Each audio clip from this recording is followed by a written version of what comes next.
రఘుకులోత్తముని రామచంద్రుని పురుషోత్తముని పావన చరితుని నమ్మిన బంటుని అనిలాత్మజుని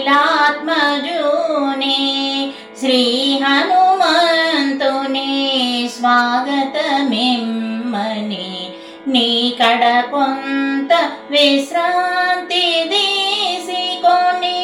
పూజలందుకొని పోవచ్చునని సగర ప్రవర్తితుడు సాగరుడెంతో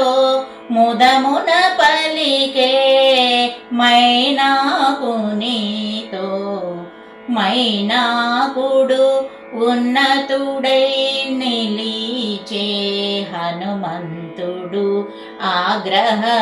ఆగ్రహమునగాంచే ఇది ఒక విఘ్నము కాబోలునని వారిది పడద్రోసే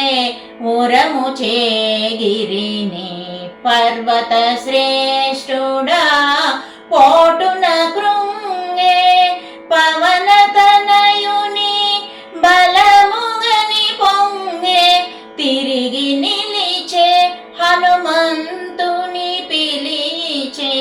తన శిఖరముపై నరుని రూపమై శ్రీ హనుమాను గురుదేవులు నాయద పలికిన